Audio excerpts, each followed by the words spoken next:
25 दिसंबर को B are Ambedkar ने मनुस्मृति को जलाया था और उनके समाज के लोग इसे मनुस्मृति दहन दिवस के तौर पे मनाते हैं। इधर अमित शाह जी के किसी बयान पे माहौल बनाया जा रहा है। अब ये कौन लोग कर रहे हैं, आपसी मिलीभगत से कर रहे हैं, न क्या कर रहे हैं मुझे नहीं पता, लेकिन मैं आपके सामने कुछ बहुत ही टेक्निकल पॉइंट्स रखना चाहती हूँ जिससे आप खुद तय करें कि पूना पैक्ट जायज़ है कि नहीं, और ये संविधान अगर अंबेडकर ने लिखा है तो इसका हिंदू मैरिज एक्ट किसी भी तरह से जायज़ रह जाता है कि नहीं। जब पूरा देश साइमन कमीशन का विरोध कर रहा था तब अंबेडकर ने साइमन कमीशन का साथ दिया। वे अपने वर्ग के लिए अलग इलेक्टोरेट चाहते थे। गांधी जी इसके हक में नहीं थे और बहुत ज़्यादा विरोध के बाद पूना पैक्ट तय हुआ 1932 में, जिसमें कि शेड्यूल कास्ट समाज के लोगों को संसद में कुछ सीट उनके लिए आरक्षित कर दिया गया। ये है 1932 की बात। इसके बावजूद 1940 में एक लाहौर कॉन्फ्रेंस हुआ था और उसमें मुस्लिम लीग ने साफ शब्दों में एक अलग पाकिस्तान की मांग उठाई थी। इसके बाद अंबेडकर ने उस आग में घी डालने का काम किया। उन्होंने कुछ लिखा, उसका नाम है थॉट्स ऑन पाकिस्तान, और इस पे उन्होंने पाकिस्तान की मांग जो थी मुस्लिम लीग की उसको जायज़ ठहराया और उन्होंने एक रूपरेखा भी तय की किस तरीके से मुस्लिम बहुल इलाकों को काट के पाकिस्तान बनाया जाए पूर्वी और पश्चिमी हिस्से में। और यही आगे चल के, यही थॉट्स ऑन पाकिस्तान आगे चल के देश विभाजन की रूपरेखा बना। तो आप सोचिए कि ऐसा देशद्रोही गद्दार हरकत करने के बाद क्या पूना पैक्ट जायज़ रह जाता है? क्या वो नल एंड वाइड नहीं हो जाता? खैर, तब तक का तो देश का विभाजन नहीं हुआ था। अब आगे देखते हैं इस आदमी ने क्या किया है। ये महान शिक्षित व्यक्ति ने जो काम किया वो अनपढ़ गवार भी नहीं करते हैं। इससे अच्छा तो अनपढ़ गवार होना ही है। देश का इतना नुकसान आज तक का इतिहास में किसी ने नहीं किया जितना अंबेडकर ने किया है। इसी के जैसे सोच वाला एक व्यक्ति था दक्षिण में, जिसे मैं रेबिट कुत्ता कहती हूँ। खैर, दक्षिण भारत जो है वहाँ पे अलग देश बनाना संभव नहीं था, इसलिए वो रेबिट कुत्ते का असर भौंकना और काटना ज़्यादा कारगर नहीं हो पा रहा था देश तोड़ने में। खैर, वैचारिक युद्ध तो उसने चला ही रखा था, जिसके चलते गांधी जी पुरजोर विरोध नहीं कर पा रहे थे अंग्रेजों का। इस रेबिट कुत्ते की बकवासबाजी और अंबेडकर की बकवासबाजी के चलते गांधी जी अपना मानसिक संतुलन खो दे रहे थे। उन्होंने काफ़ी अच्छा सत्याग्रह शुरू किया था, लेकिन इस तरह के लोगों के आने के बाद से विरोध हो नहीं पा रहा था ठीक से, इसीलिए ऐसे लोगों को समाज बाहर किया जाता था पहले। खैर, हम आते ही क्या किया, बंगाल में एक जोगेंद्र नाथ मंडल नाम का गद्दार हुआ। वो जिन्ना का साथ देने लग गया, मुस्लिम लीग का साथ देने लग गया अलग देश के लिए, और पूर्वी पाकिस्तान उसी की वजह से बना। लेकिन उससे भी बड़ा अपराधी देश विभाजन का अंबेडकर है। इस अंबेडकर को इसकी हरकतों की वजह से कॉन्स्टिट्यूएंट असेंबली में एंट्री नहीं दी जा रही थी।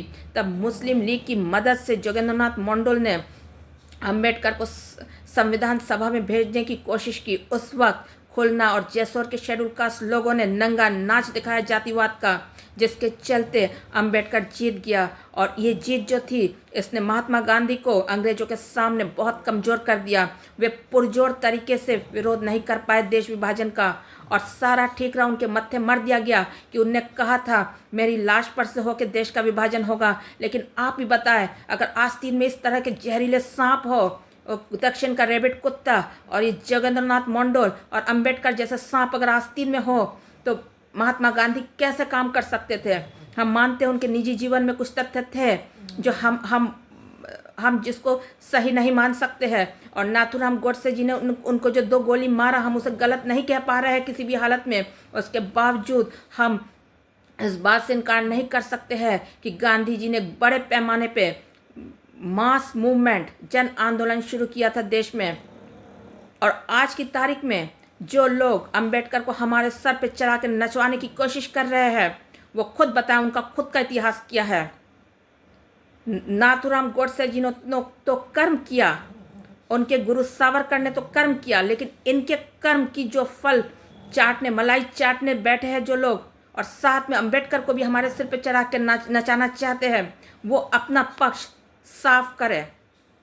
आप एक और अंबेडकर को हमारे सर पे चढ़ा के नचाना चाहते हो और दूसरी तरफ आप गोडसे और सावरकर को के नाम को भी भुनाना चाहते हैं। इन लोगों ने कभी भी गोडसे को नहीं अपनाया, कहते थे हिंदू महासभा का है, हमारे संघ का नहीं है। हिंदू महासभा वाले बोलते थे ये हमारा नहीं है, तो सावरकर का शिष्य है। इन्होंने कभी सावरकर और गोडसे को अपनाया ही नहीं, लेकिन इनके नाम का भी मलाई चाटना चाहते और अंबेडकर जैसे गद्दार को भी हमारे सर पर चढ़ाना चाहते क्या है।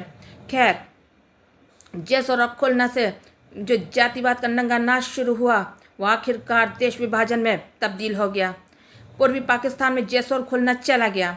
तो अगर जैसोर खुलना चला गया तो वहाँ से जो व्यक्ति आया था संविधान सभा में, उसकी सदस्यता रद्द हो गई। और चूँकि ये जैसोर खुलना जो कि पूर्वी पाकिस्तान का हिस्सा था, अब वहाँ का नुमाइंदा था, तो ये भारतीय नागरिक हुआ ही कैसे। और जो भारतीय नागरिक है ही नहीं, उसको बैकडोर से चुनाव हारने के बावजूद, मुंबई से हार गया था चुनाव, देशद्रोही गद्दार को हरा दिया था महाराष्ट्र, छत्रपति शिवाजी महाराज के महाराष्ट्र से लोगों ने हरा दिया था। तब बैकडोर से उनको एंट्री दिलाया गया कैबिनेट में और कानून मंत्री बनाया गया। वो कानून मंत्री हुए ही कैसे जब वो इस देश के नागरिक है ही नहीं।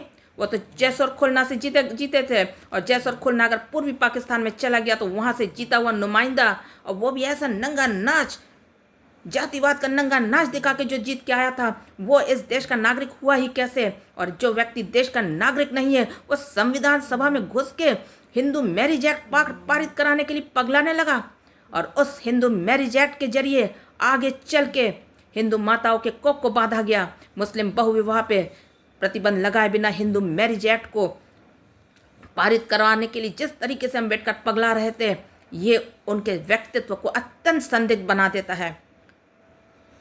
उनके साथ जो पूना पैक्ट साइन हुआ था गांधी जी का, वो रद्द हो जाता है जब वो लाहौर में जाके देशद्रोही गतिविधि करते और थॉट्स ऑन इंडिया जैसी किताब लिखते हैं, जिसके बलबूते पाकिस्तान बनाने की हिम्मत मिलती है मुसलमानों को।